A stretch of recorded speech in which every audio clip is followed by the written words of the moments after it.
First off, I just want to say thank you, Jesus, that Trump won. Now imagine being at a Harris rally and waiting for hours on end and she never shows up. That was the type of leadership we were about to get into. What she taught everybody here was that when things go wrong, you just tuck tail and run. Instead of handling it like a true leader because she's still the vice president, I couldn't imagine if we actually got into a war and she had to make a big decision. And I'm so glad that the United States all band together and the silent majority spoke up. We are so sick and tired of seeing all of these strange things happening in our schools. The minority is trying to speak into the majority and tell us what we need to be doing. But last night we said, no, we are done. And they got mad at Donald Trump the last election for not shaking the candidate's hand. In fact, he lost voters for doing so. Okay, well, what happens if you don't even show up?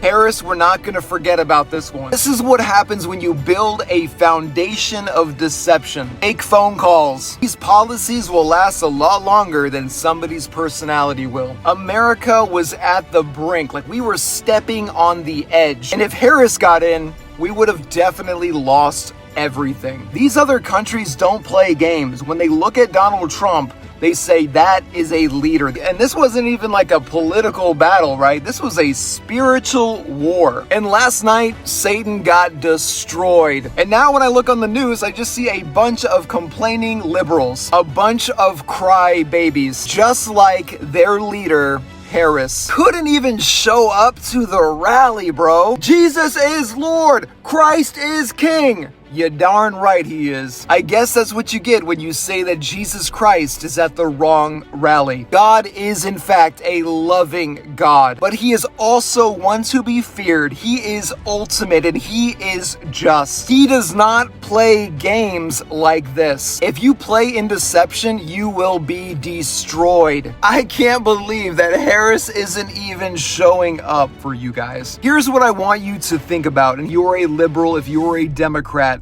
and you were so hell-bent to getting Harris in the office. She saw that things weren't going her way and decided to completely turn her back on you. She was going to be the first woman president. The very least she could have done is show up and speak on all of the accomplishments that she believes, and the Democratic Party believes, that she had won, that she was proud about, that she stood for, even if it failed in comparison to what Trump did, so she can pave the way for her next election, or at least somebody to take on her position. And let this be a lesson to not knock or bash the living God.